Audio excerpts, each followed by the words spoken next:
narasumber dari BAN Provinsi Kalimantan Barat. Sebelum memulai, Bapak Ibu sekalian, mari kita berdoa menurut agama kita masing-masing. Mudah-mudahan pekerjaan hari ini menjadi amal ibadah kita. Berdoa, mulai.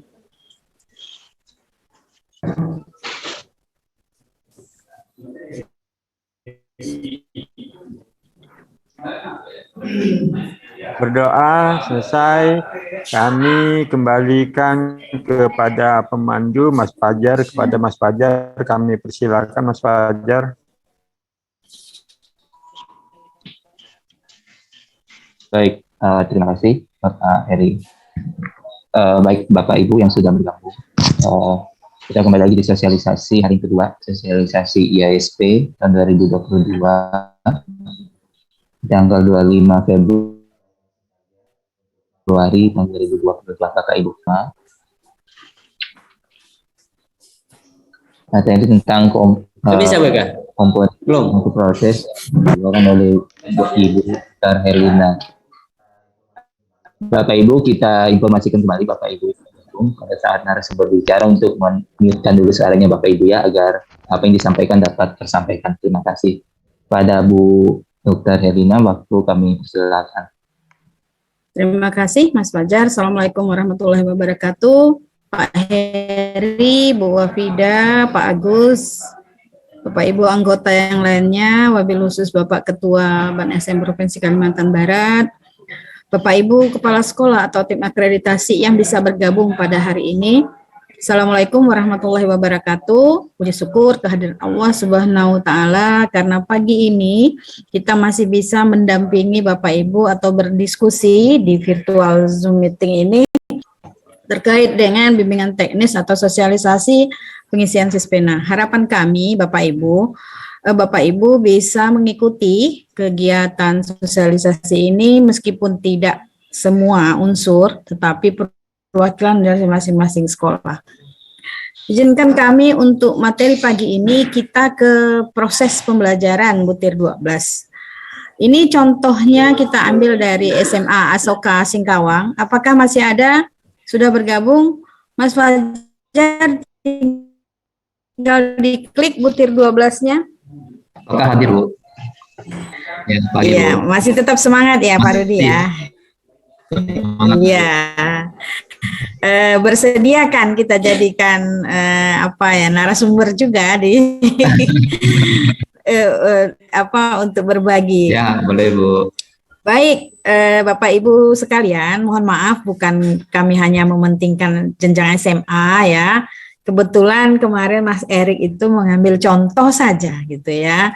Nanti jenjang SD ataupun MA ataupun MTS, SMP, MI itu silakan boleh bertanya terkait dengan bagaimana sih penentuan level kinerja dan juga dokumen apa saja yang harus diunggah untuk komponen proses pembelajaran dari butir 12 sampai dengan butir 18. Mudah-mudahan dalam waktu berapa menit ya saya ya, 30 atau 45 menit ke depan ya, bisa kita selesaikan untuk komponen proses pembelajaran. Yang pertama, butir 12 ya. Butir 12 proses pembelajaran. Halo, yang lainnya kami harapkan di-mute dulu ya. Bapak Ibu yang lain, speakernya di-mute dulu ya. Ya, proses pembelajaran berlangsung secara aktif dengan melibatkan seluruh siswa dan mengembangkan keterampilan berpikir tingkat tinggi sehingga terjadi proses pembelajaran yang efektif sesuai dengan saya harap Bapak Ibu benar-benar telah memahami definisi pembelajaran aktif itu seperti apa ya. Nah, kita lihat di bawahnya Bapak Ibu.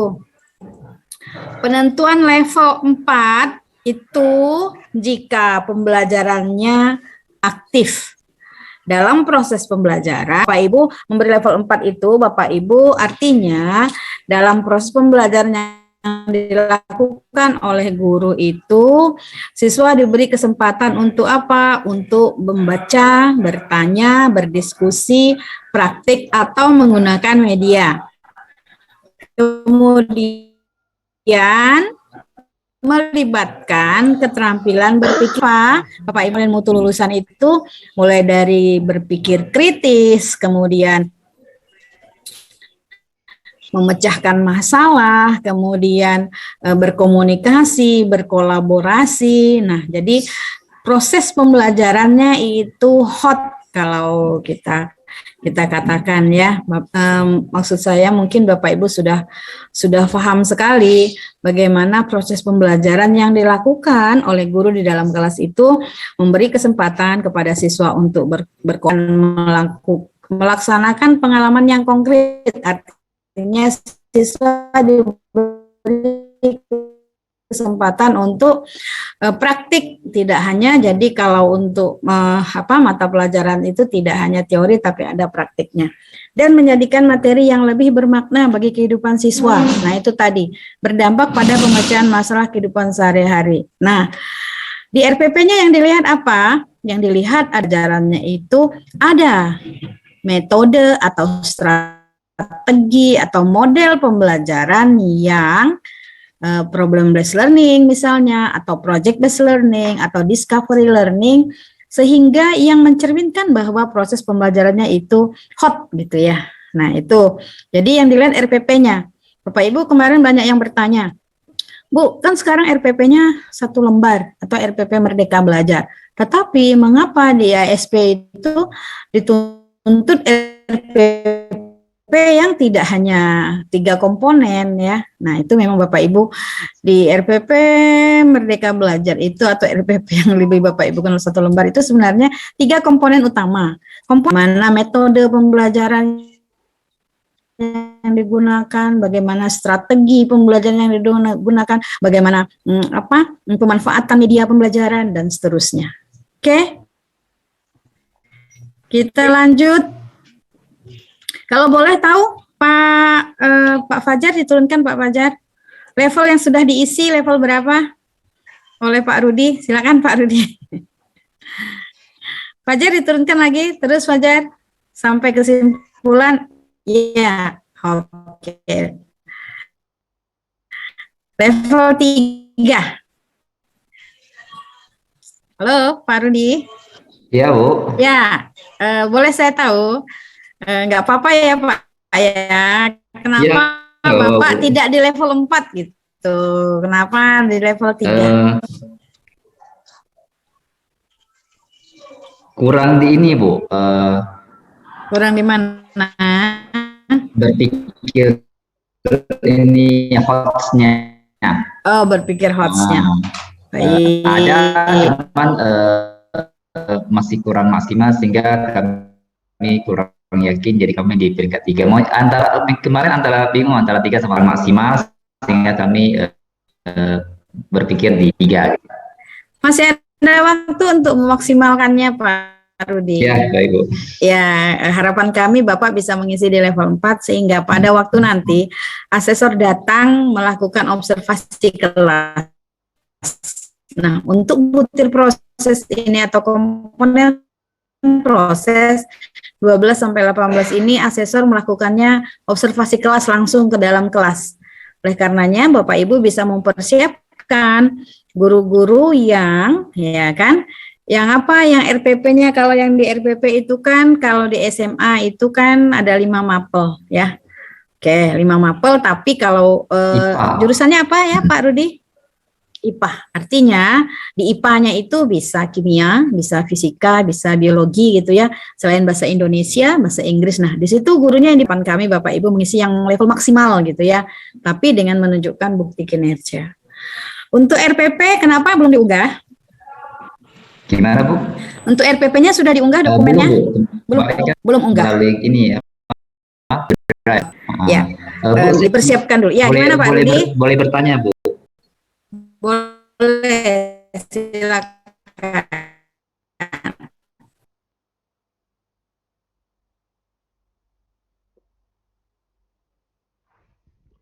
Keluar pula. hari ini kita belajar ini ya, tidak juga ya, tidak seperti itu ya. Jadi memang sesuaikan, nanti dilihat jadwalnya. RPP-nya seperti apa. Jadi apakah RPP yang disusun ini bisa memfasilitasi. Jadi dilihat RPP-nya, apakah RPP-nya bisa ada strategi yang hot tadi, ada model pembelajaran yang bervariasi, atau ada problem based learning dan seterusnya. Ada pemanfaatan media gitu ya, ada di langkah-langkah pembelajarannya di RPP-nya ada memberi kesempatan siswa untuk bertanya, untuk membaca dan seterusnya. Bu, Iya, silakan. saya ingin nanya, pada saat observasi visitasinya itu yang masuk ke kelas itu hari pertama, hari kedua, dan jam berapanya gitu tuh? Oke, biasanya mungkin nanti akan ada simulasi visitasi lah ya. Oke. Atau pada saat pembekalan nanti ya. Biasanya observasi kelas itu dan observasi lingkungan atau observasi sarpras itu dilakukan pada hari kedua biasanya ya. Nah, di hari pertama biasanya asesor itu fokus kepada bagaimana pembuktian kinerja dari 4 komponen itu ya. Misalnya mutu lulusan, bagaimana dilihat mana kinerjanya, tapi tidak menutup kemungkinan kalau memang di butir khusus observasi kelas itu mungkin biasanya di hari kedua gitu ya. Bu, untuk mapelnya saya tuh kan jurusannya IPS. Ya. Terus lintas minatnya itu ada fisika dan biologi. Kalau yang kemarin kan dituliskan bahwa IPA-nya 1, IPS-nya 1, terus MTK, bahasa Indonesia, bahasa Inggris. Itu benar enggak, Bu? Untuk SMA? 5 mapel ya. 5 mapel itu bahasa Indonesia, matematika,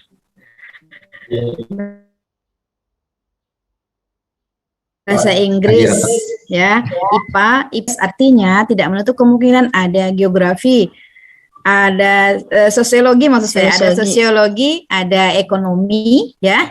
Nah, sejarah bisa. Sejarah iya. Berarti harus dipilih satu aja gitu tuh kan. Terus kalau yang lintas minatnya nanti terserah asesornya ya. Saya tidak bisa ini ya. Jadi Bapak Ibu siapkan saja. Siapkan saja ya Bu Afida ya. Ya, siapkan saja Bu yang IPS itu. Jadi tidak iya, Bu. Terima kasih Bu. Iya. Permisi Bu. Ya, ada lagi? Kalau SMP Bu, itu yang diupload juga 5 mapel gak Bu? Iya. 5 mapel ya Pak ya. Yang ke Google Drive juga? Iya. Di Google Drive atau di Sispena, di Sispena yang Bapak upload. Upload dokumennya kan bukan di menu ini ya, bukan di menu dia ya. Upload dokumennya kan di menu yang unggah dokumen, yang satu lagi ya. Ya, oke. Soalnya kalau Bapak Ibu unggah di sini. Kemarin kan kesepakatannya Bu, ya. itu kita untuk dokumen uploadnya di Google Drive. Di Google Drive itu kita simpennya di Google Drive. Yang upload katanya kemarin ke Sispena akan bantu Pak Erik. Oh gitu. Iya kemarin. Oh gitu. Iya. Kesepakatannya Bu. Oke. Pada saat bintek ya. Oke. Ya, jadi Bapak Ibu itu karena menghindari kesalahan upload itu loh Pak. Betul itu. Banyaknya sekolah dulu ketika nguploadnya tuh di dia sini, sehingga misalnya RPP ini untuk butir 12 dia masuk ke butir yang lain gitu mungkin. Jadi diantisipasi oleh Mas Erik, Bapak Ibu ngupload di Google Drive, nanti Mas Erik yang bantu gitu ya? Iya. Ya, begitu Bu. Oke, berarti baik. yang di Google Drive juga 5 mapel Bu ya? Iya. Siap, terima kasih Bu. Kalau nanti seluruh mapel harus siapnya kalau bisa ya. Karena kan Yang Google Drive juga seluruh mapel Bu. kalau enggak 5 mapel saja ya. Yang Oke. untuk asesor datang semua mapel kita siapkan Bu. Iya sebaiknya Ya. gitu ya. Tapi jangan sampai stres ya Pak ya. Hanya gara-gara Kan kewajiban guru ya. Berkat bimbingan Ibu ya insyaallah lah. semangat yang penting Pak, kami selalu membantu ya. Bu, boleh nanya Wah, insyaallah. yang poin 12 ini kan berdampak terhadap pemecahan kehidupan sehari-hari, itu contohnya apa ya? Oke, ini Makasih, Bu Afida nanti nambahkan ya.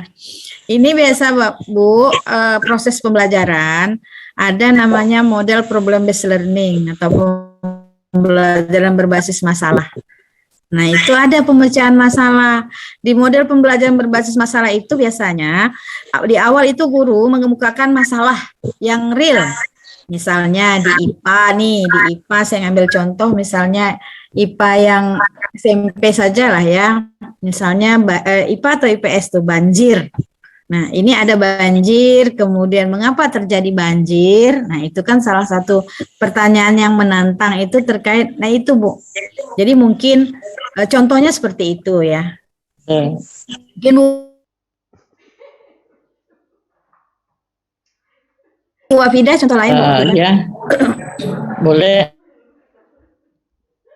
Seperti teori yang kita ajarkan itu selalu harus dihubungkan dengan kehidupan sehari-hari, baik itu nanti dampaknya, manfaatnya atau sebagainya. Sehingga anak-anak itu merasa bukan lagi belajar itu dalam hanya khayalan gitu. Nah, ini contohnya seperti tadi tentang lingkungan hidup. Kalau di IPA itu adalah misalnya pengaruh dampak sampah di lingkungan sekitar. Ini kebetulan nih materinya lagi-lagi hangat di IPA di SMP sekarang kan. Nah, itu ambilkan contoh mereka pengelolaan sampahnya di rumah masing-masing. Nah, bagaimana pengelolaan sampah? Bagaimana membuangnya di mana? Dibakarkah? Dimasukkan ke tong sampah, dibuang ke sungai kah? Nah, itu dampak dari pembelajaran yang menghubungkan dengan kehidupan sehari-hari. Contohnya, iya, itu ya Bu. Berarti buktinya harus dalam bentuk karya siswa atau tugas siswa ya Bu? Karena kan dampak itu kan berarti setelah. Bisa. Ya, bisa. Bisa di RPP-nya juga bisa. Di RPP bisa disampaikan. Iya. Disampaikan. Oh, dibuktikan dengan RPP-nya. Iya.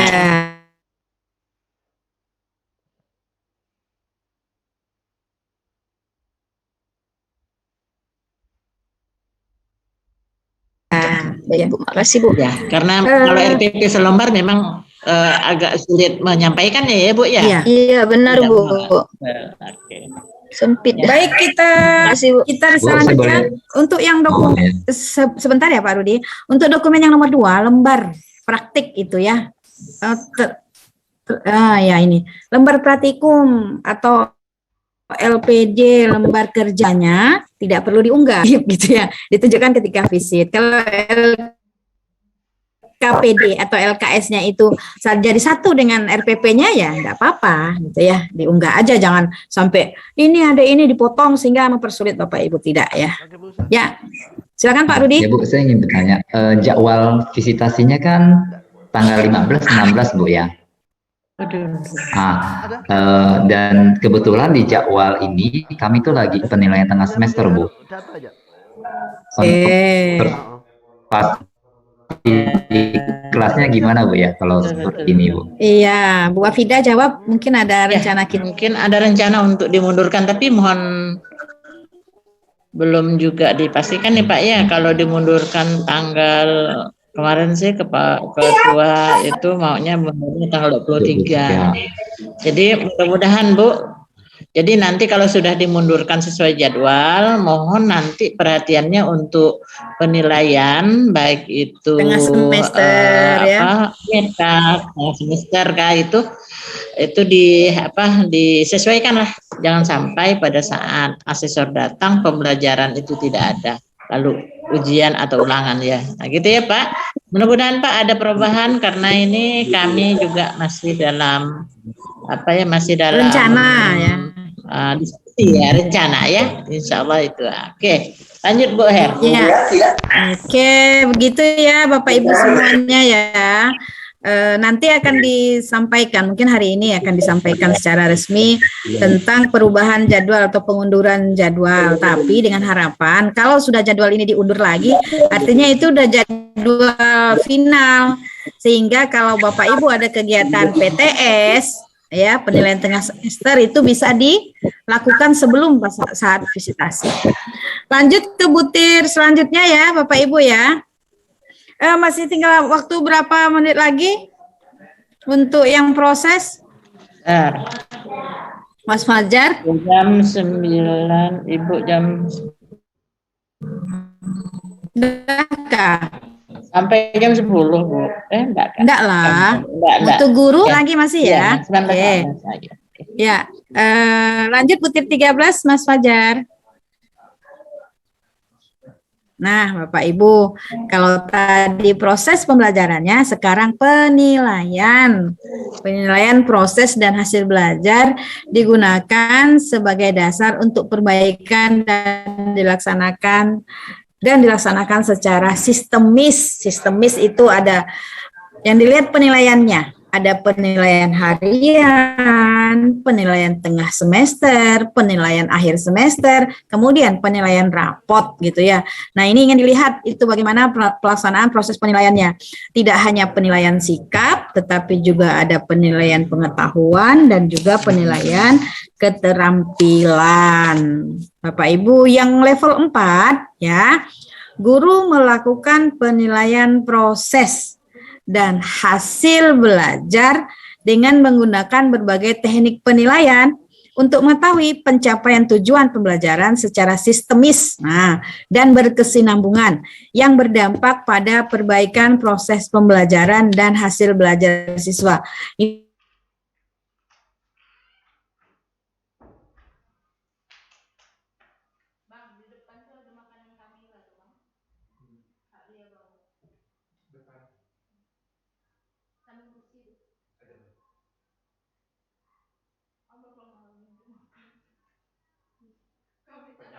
Analisis hasil pencapaian kompetensi siswa dibandingkan dengan KKM. Berapa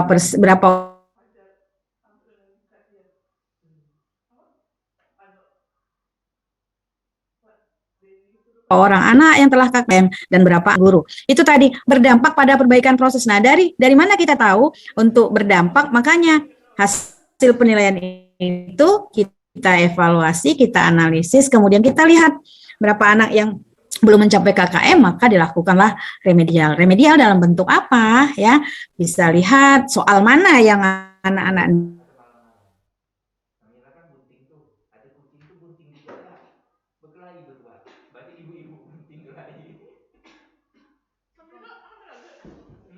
tidak mengerti.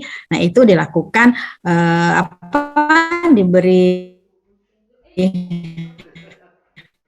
penjelasan baru selanjutnya itu yang dimaksudkan dalam untuk butir nomor 13 ini Bapak Ibu. Nah, kita lihat turunkan assessment tidak jadi hasil ulangan, dianalisis, dijadikan dasar untuk guru memperbaiki lagi. Mana sih materi yang belum dikuasai oleh siswa? Apa masalahnya? Oh, yang mungkin strategi saya yang kurang pas. Oh,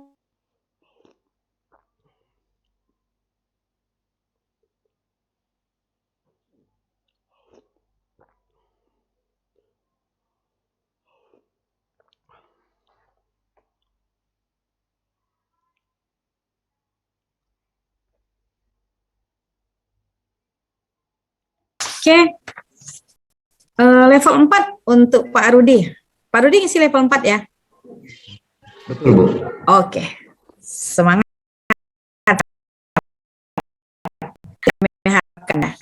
Masing-masing guru harus bukannya proses penilaian gitu ya Bapak Ibu ya. Oke, ada pertanyaan terkait dengan butir 13? Masih ada 15 menit, mungkin 2 butir lagi kita bisa ya. Kosong, tidak ada yang pertanyaan, aman ya untuk penilaian. Sekali lagi yang diunggah di RPP ya, di RPP ya.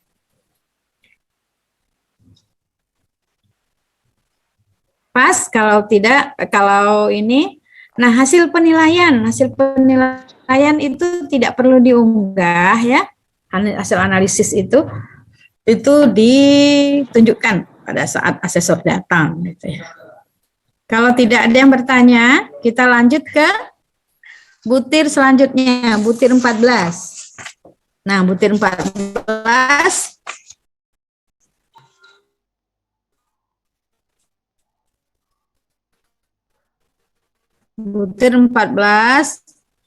masih terkait dari tadi. Setelah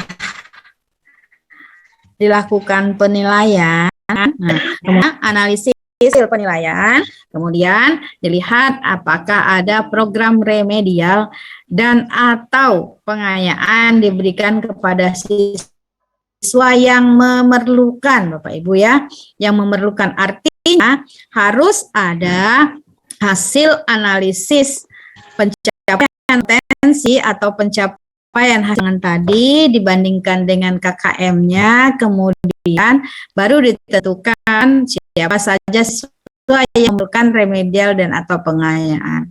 Jadi di level 4 ini guru melaksanakan remedial dan atau pengayaan sesuai kebutuhan secara sistematis, terstruktur dan berkelanjutan dengan menggunakan berbagai strategi. Kalau tadi di prosesnya 3, di butir 13-nya 4, artinya di butir 14 ini juga bisa 4 ya Pak Rudi ya? Iya. Ya silakan diturunkan Mas Fajar. Kita lihat dokumennya apa saja. Nah, ya. Kalau 13-nya 4 level kinerjanya karena berkaitan ya. 12. Jadi 12 itu sebenarnya bisa 4 loh tadi itu. 12, 13, 14 ya Bapak Ibu ya. Kalau memang Bapak Ibu udah benar-benar kualitas prosesnya itu yang ingin ditekankan ya. Bisa ya. Oke. Ada yang ingin ditanyakan?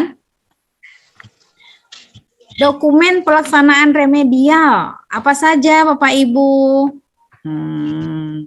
Dokumen pelaksanaan remedial, ada program remedialnya, ada jadwal remedialnya, ada materi remedialnya, ada strategi remedialnya.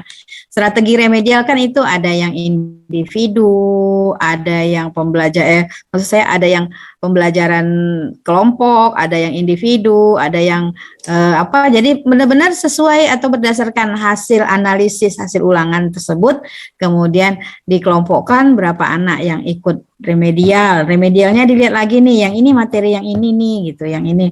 Ada yang bisa ada pembelajaran kalau lebih 50% untuk satu materi atau satu dari hasil ulangan satu soal itu tidak bisa menjawab, artinya kan Bapak Ibu perlu melakukan pembelajaran ulang yang klasikal gitu ya.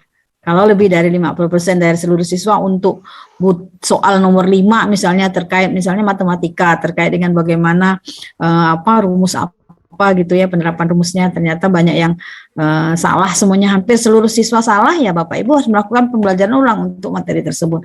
Nah itu yang tadi yang dilihat, dokumen program pelaksanaan remedial.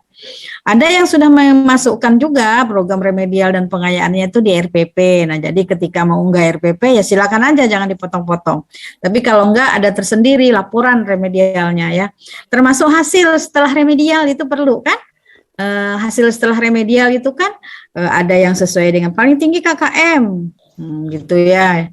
Udah saya enggak nilai sebelum remedial tambah nilai setelah remedial dibagi 2. Bisa juga ada begitu, itu boleh ya. Atau udah saya mau nilai tertinggi aja, itu boleh juga ya. Itu yang ingin dilihat di dokumen program pelaksanaan remedial. Nah ini nanti pada saat asesor datang ya itu yang Bapak Ibu jelaskan. Nah, ini loh Bu pelaksanaan remedial yang sudah kami lakukan gitu, karena tidak bisa di dalam kelas karena kan belum tentu ketika proses pembelajaran tersebut kan belum ada ininya kan, jadi tidak dilihat dalam kelas ini, tidak ada observasi kelas untuk yang ini, tidak ada observasinya tapi dari telah dokumen dan wawancara.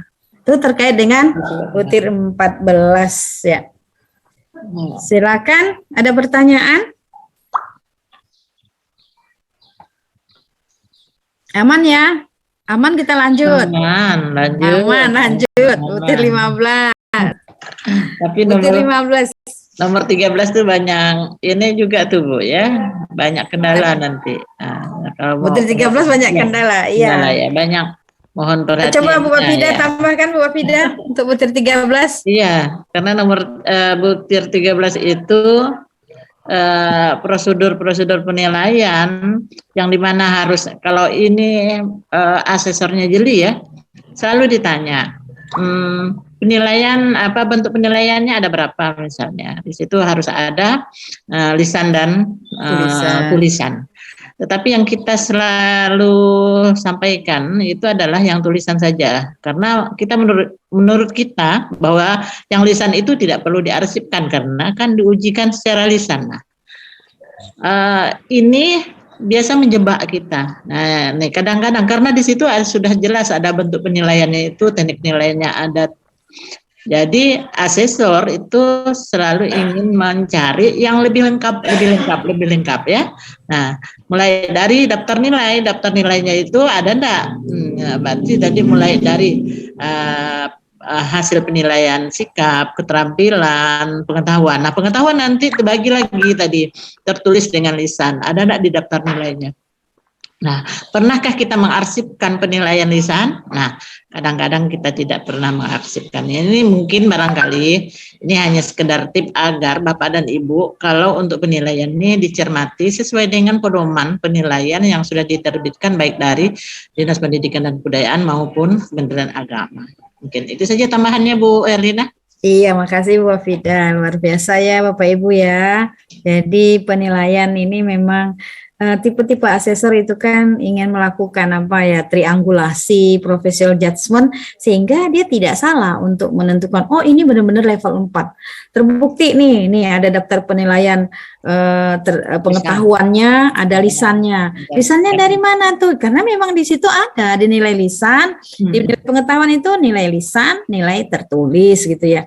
Soal lisan mana arsipnya? Nah, Bapak Ibu buat saja di RPP ini yang lisan setelah ditanyakan. Karena lisan itu untuk mengetahui sampai sejauh mana apa pemahaman siswa gitu ya. Oke. Makasih Bu Afida, Bu Tirma, Mas Eri, Mas Fajar.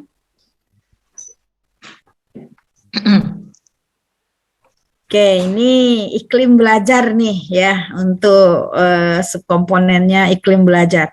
Siswa berpartisipasi aktif dalam belajar dan suasana pembelajaran di kelas menyenangkan. Terkait juga tadi dengan yang butir 12, yaitu siswa proses pembelajaran aktif, efektif gitu ya, berpikir kritis, kemudian pembelajaran bermakna. Nah, ini tercermin kalau ini dilihat. Apanya yang dilihat di ini, Bapak Ibu? Yang dilihat adalah dengan wawancara dan dengan observasi. Tidak ada dokumennya, tidak ada dokumen yang yang diunggah. Coba kita lihat, ada dokumen yang diunggah tidak? Di bawahnya? Bawah lagi? Tidak ada. Habis ya, Mas Fajar ya? Oke, nah untuk butir 15 memang tidak dilihat dokumennya ya.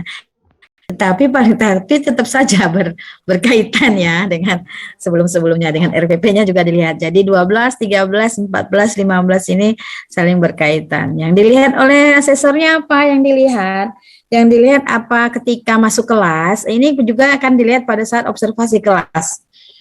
Ketika masuk kelas, apakah interaksi siswa antar siswa, siswa dengan siswa, siswa dengan guru, apakah pembelajarannya menarik, menyenangkan, ada motivasi, siswa termotivasi untuk belajar.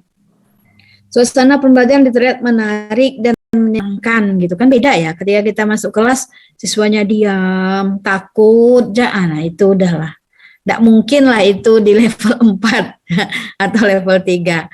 Suasana kelas tertib, walaupun penyampaian materi berlangsung satu arah. Nah, itu satu saja ketika masuk di kelas. Nah, tapi kan setelah itu, kenapa sih guru tidak bisa menciptakan suasananya menyenangkan gitu ya. Tapi bukan berarti pula guru ketika ngajar, ketika ada asesor langsung pakai senam-senam gitu ya, ice breaking gitu ya. Itu juga tidak disarankan ya.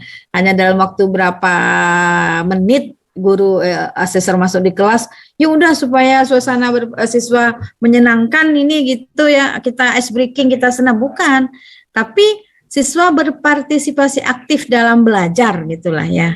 Oke. Iklim belajarnya itu gimana ya, enak lah gitu, kondisi siswanya aktif bertanya, guru bertanya, siswa menjawab, atau siswa bertanya gitu ya, banyak yang bertanya gitu, bukan siswa yang pasif gitu ya. Kalau yang di level 2, suasana kelas tertib, diam semuanya. dan terlihat ada interaksi timbal balik antar siswa dengan siswa dan siswa dengan guru. Nah, bedanya apa dengan level 3? Di level 3 itu suasana pembelajaran di kelas yang dinamis. Dinamis ya, ada interaksi gitu ya, dinamis. Tidak monoton saja gitu ya. Yang paling tinggi level 4 itu berdampak pada pencapaian tujuan pembelajaran. Nah, Bapak Ibu bisa lihat di situ kan apa guru bertanya, siswa menjawab itu sesuai tidak dengan di ini asal rame tapi cerita enggak ke tujuan pembelajaran gitu loh, keluar dari konteks, hanya cerita saja guru bercerita sedangkan tujuan pembelajarannya itu tidak tercapai gitu ya. Oke, Bapak Ibu kan bisa lihat karena asesor datang itu kan melihat RPP-nya dulu ketika masuk kelas. Dilihat RPP-nya materinya tentang misalnya ini ya tadi tentang banjir atau tentang pengelolaan sampah. Loh kok itu cerita tentang demonstrasi gitu ya. Nah, itu semangat kan, ketawa-ketawa, bertanya-bertanya, tapi kan tidak berdampak pada pencapaian tujuan pembelajaran. Nah, itu sementara mungkin tidak bisa di level 3 katanya asesor. Kemudian tapi setelah itu kan asesor akan melakukan wawancara lagi untuk observasi selanjutnya. Baik. Boleh saya tambahkan sedikit, Bu? Ya, silakan Bu Wafida. Karena memang kalau dalam observasi, mohon nanti kegiatan observasi didesain sebaik-baik mungkin, karena tentu ada terakhir tadi yang disampaikan Bu Herlina, bagaimana nanti asesor bisa melihat tercapainya tujuan pembelajaran. Di awal guru masuk sudah menyampaikan tujuan pembelajaran, maka tujuan pembelajaran yang tadi disampaikan di awal harus tercapai. Itu caranya bagaimana? Tentu harus ada evaluasi akhir. Jadi evaluasi akhir jangan sampai di-PR-kan. Itu salah satu strategi saja supaya memang kinerja Bapak Ibu pada saat diobservasi itu langsung kelihatan.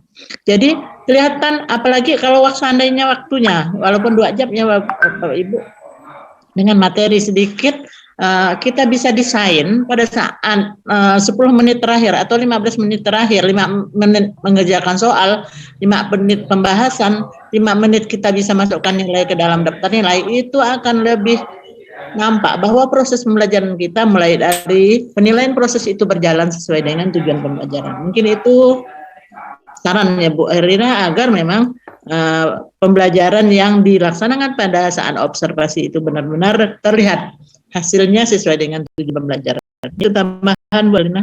Ya, makasih Bu Wafida. Begitu ya Bapak Ibu ya. Iya, jadi dalam ketika asesor itu masuk ke kelas kan ya, di awal kan sudah ada tuh pendahuluan penyampaian tujuan pembelajaran dan langkah-langkah pembelajaran yang akan dilakukan itu harus jelas sampai dengan nanti penilaiannya. Jangan lupa supaya nanti dalam waktu itu bisa langsung dilihat penilaian lisan juga gitu ya, ditanya secara lisan, kemudian juga tertulis gitu supaya nampak mulai dari kegiatan awal sampai inti sampai penutup itu Bapak Ibu mulai bisa ini tadi tujuan pembelajaran tercapai gitu. Ada yang ditanyakan? Kalau tidak ada lanjut. Masih ada, sudah pas waktunya. Habis. Sudah habis waktunya Bapak Ibu. Terima kasih Bu Wafida. Terima kasih Pak Rudi. Terima kasih Bapak Ibu semua. Kita masih lanjut nanti di komponen selanjutnya, yaitu guru. Mohon maaf atas segala keterbatasan. Terima kasih atas segala perhatian. Wabillahi taufiq wal hidayah. Assalamualaikum warahmatullahi wabarakatuh. Saya serahkan kembali Mas Fajar. Baik, terima kasih Bu Dr. Herlina atas materi yang telah dipaparkan Bapak Ibu. Bapak Ibu, mohon Bapak Ibu yang baru bergabung, karena dari tadi pagi belum ada sesi foto, mohon Bapak Ibu untuk mengaktifkan mode kameranya Bapak Ibu untuk sesi foto sebentar. Silakan Bapak Ibu diaktifkan kameranya. Di sini saya lihat ada 45 partisipan, total partisipan. Ya.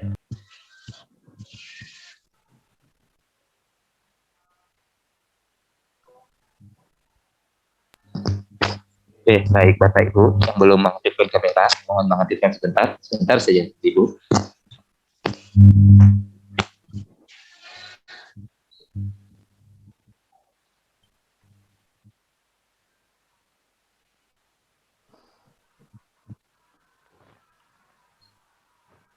Oke, Bapak Ibu yang ada saja, yang belum silakan mengaktifkan kamera. Baik, Bapak Ibu, dalam hitungan ketiga saya akan ambil foto ya. 1, 2, 3. Lanjut di slide yang kedua.